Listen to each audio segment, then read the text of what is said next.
جب نوالا چھوٹا بنے گا تو ہضم آسانی سے ہوگا، رطوبتیں اس کے ساتھ پوری شامل ہوں گی. جب آپ پورا بھر کے نوالا لیں گے تو منہ کی رطوبتیں جو مطلوب ہیں کچھ حصے میں جائیں گی، کچھ حصے میں نہیں جائیں گی، بد ہضمی کا اندیشہ رہے گا.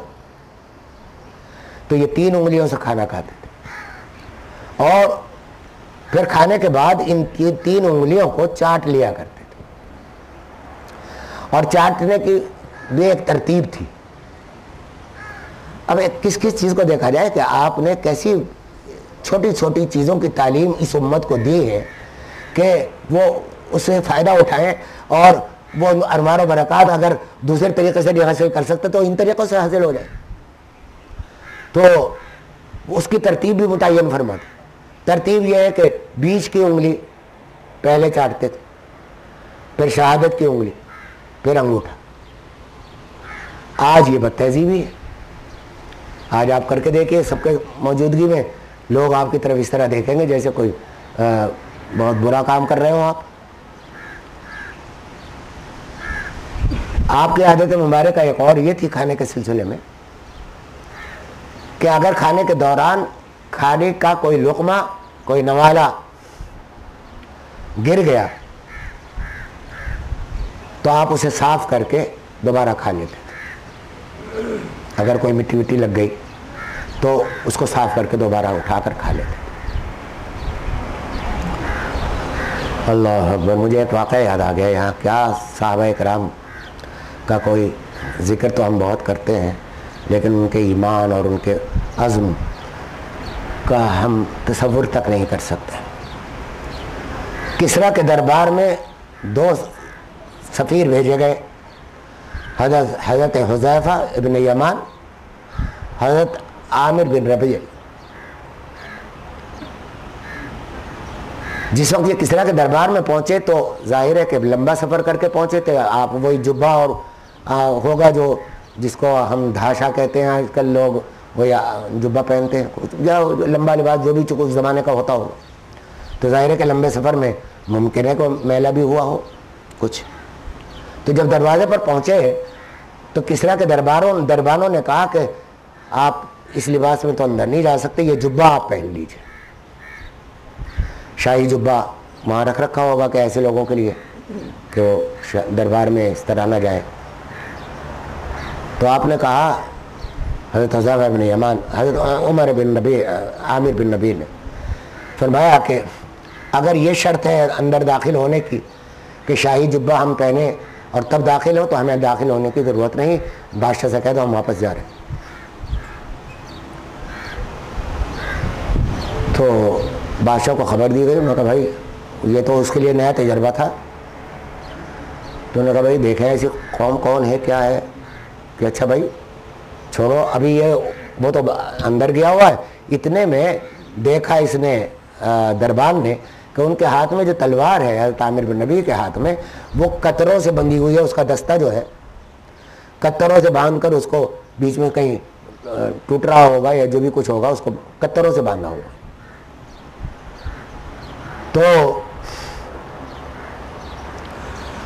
اس نے دربان نے کہا کہ تم لوگ یہاں یہ دعویٰ لے کر آئے ہو کہ فارس کو تم فتح کر لو گے اور یہ کر لو گے، تمہارے ہاتھ کی تلوار تو ٹوٹی ہوئی ہے، یہ قطروں سے تو تم نے تلوار باندھ کے اسی سے ایران فتح کرو گے.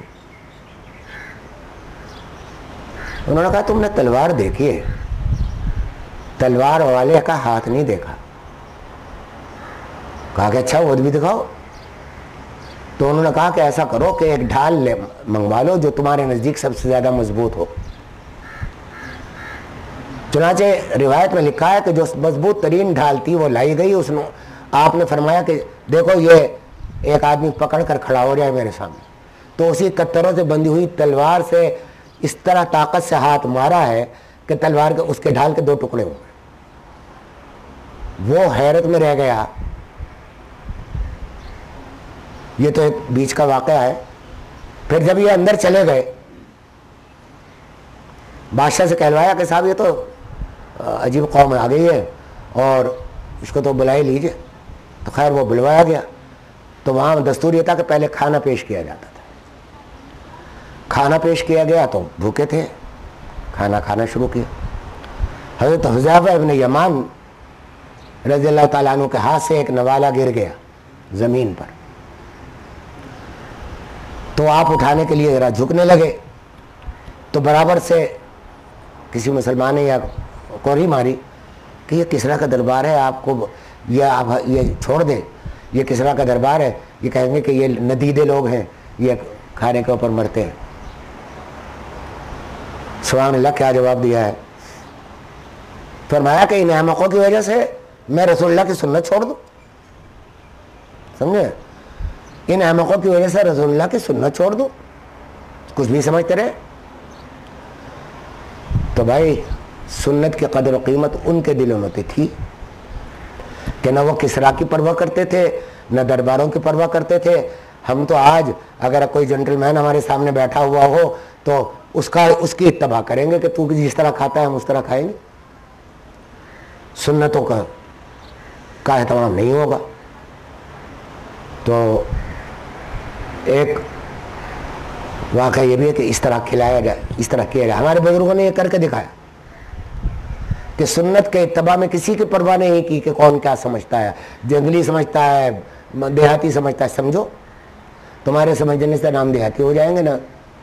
اگر آپ کو کہیں سے مال مل رہا ہو کسی ایک ایسی حرکت پہ جس کو لوگ عام طور سے ظاہری طور پر برا سمجھتے ہوں تو آپ کہیں گے سمجھ لو بھائی یہاں تو مال مل رہا ہے، سمجھے؟ دنیا میں تو آپ اس کی پرواہ نہیں کرتے، لیکن دین کے معاملے میں چھوڑ دیتے ہیں سنتوں کے معاملے کو۔ تو اس واسطے کھانا ایک عظیم نعمت ہے اللہ تعالیٰ کی، اس کے ایک ایک ذرے کی قدر و قیمت ہے۔ ذرا سوچئے کہ ہمارے گھروں میں کیا ہوتا ہے کہ جو کھانا بچ جاتا ہے اسے کوڑے میں ڈال دیتے ہیں۔ شادی گھروں میں تو کس بے دردی کے ساتھ بچا ہوا کھانا ڈال دیتے۔ ایک اور حدیث یاد آ گئی کھانے ہی سے متعلق ہے، اس واسطے وہ کر کے پھر آخر میں بس اب ختم کروں گا کہ ایک دفعہ کھجوروں کا طباق رکھا ہوا تھا اور کچھ صحابہ تھے، کھانے لگے تو ایک صحابی نے دو دو کر کے کھانا شروع کیا، تو آپ نے منع فرمایا کہ ایک ایک کھاؤ۔ کیوں؟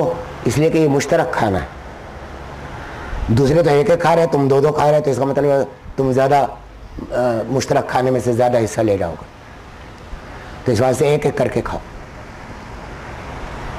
جہاں کتنا بڑا ادب سکھا دیا کہ مشترک چیزیں، مشترک کھانا ہو یا مشترک گھریلو استعمال کی چیزیں ہوں، اس کا ادب یہ ہے کہ دوسرے کا حق نہ مارو، اتنا ہی لو جتنا تم دوسرے لے رہے، ایک ادب۔ دوسرے پھر مشترک چیزوں کے استعمال کا طریقہ بھی کہ حق ہے، مشترک چیزوں کا مطلب یہ ہے کہ دوسرے مسلمانوں کا اس میں حق ہے کہ وہ مشترک ہیں چیزیں، مثلا گھر میں صابن ہے، اب یہ ایک مشترک چیز ہے، گھر میں صابن رکھا ہوا ہے، اس کو سب استعمال کر رہے ہیں۔ اب اگر صابن کی جگہ آپ نے بدل دی، جو متعین جگہ ہے صابن کے رکھنے کی وہ بدل دی، تو اب دوسرے کو جب ضرورت پیش آئے گی وہ تو وہیں جائے گا نا جہاں صابن رکھا رہتا تھا، اس کو تکلیف پہنچی تو یہ ایک حرام کام ہو گیا، ایذاء مسلم۔